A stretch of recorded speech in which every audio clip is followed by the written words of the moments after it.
don't know why I'm writing this. I can't even be sure that I am writing it. I think I am. I put my fingers to the keyboard, but in the end, there's nothing. I move and click the mouse, and there is nothing. They told me nothing was here, but I didn't listen. I thought nothing would be great. I had just had urine tossed on me for the fourth time at my old prison when I decided enough was enough. I was a corrections officer at Stalemont, notorious prison. Many of the worst criminals are held there, and they don't make things easy for the corrections officers. I survived 2 riots.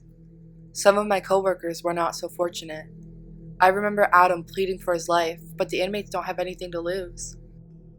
They slit his throat, mutilated his body, and when all was said and done, their punishment was to return to their cells where they wait for their next attempt. The prison always had rough fights, and the corrections officers were always on edge. I had heard about a different prison in another county, Yoke Reformatory they called it.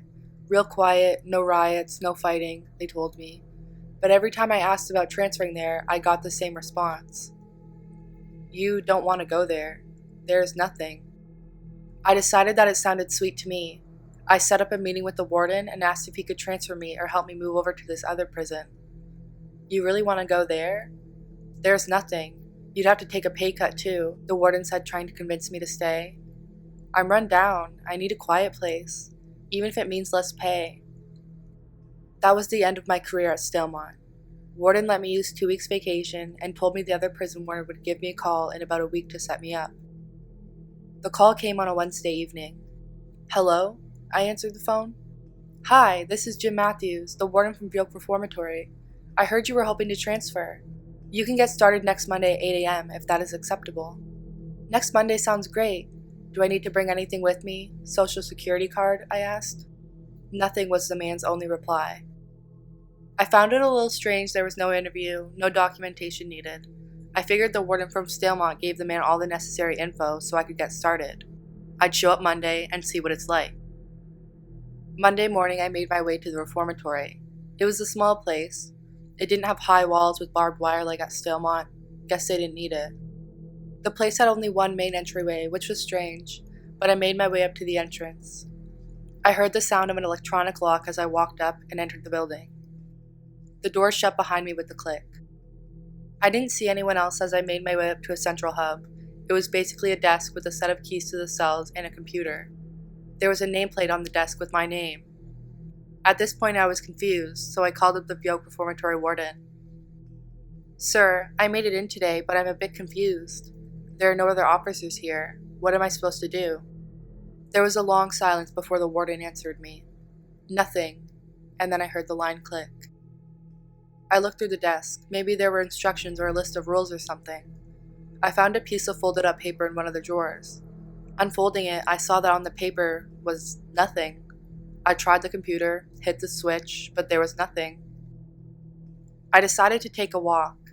I could see cells lining one of the hallways, but the eerie quiet led me to believe they were empty. It was only when I walked down the hall that I realized the cells were occupied. The men all sat in their cells, near motionless, staring at nothing. Not at all like the prisoners at Stalemont that would scream and jeer at you as you walked by. Their eyes were bloodshot and they barely even recognized my presence. I made my way around the whole reformatory. It was plain. Not much around besides a small room to eat, a library, the cells, and my desk. I went back to my desk and instinctively looked at my watch. It was 8 o'clock. Not possible. More than a minute had passed for sure. I thought maybe my watch had stopped, but the one on the wall also said 8. I tried to step outside, but the doors were locked. I felt a sense of doubt as I realized I was locked inside. It must be a security measure. Maybe I had to wait for the next person to relieve me, I thought. But the next person hasn't come now. The clock still says 8. There is nothing here, nothing to do, nothing happens. I try to interact with the prisoners, but they're unresponsive. They only answer one question. What are you doing? I ask. Nothing. That's all they ever say, and they stare into nothingness, their eyes not blinking or moving. I don't know how long it's been. I don't get hungry, neither do the prisoners. I've tried to escape, to find things to do, but there's nothing. Even the books in the library are blank pages of nothing. Dread sets in. Even though you know nothing will happen, you really hope that something would. My thoughts race all the time, but more and more I find myself staring into nothing, hoping something will appear. Like when you close your eyes and there's blackness, sometimes you can see colors and shapes. But the colors and shapes don't come here. There is nothing, nothing, nothing. It's been enough time, or maybe not at all. I don't know the time anymore. Does my blood still flow here? I cut my wrist, but nothing came out. Nothing seems to happen, but my mind still works when I want it to. Other times I feel the nothingness take me into the dull state the prisoners are in. I should have never come here. There is nothing to do, nothing at all.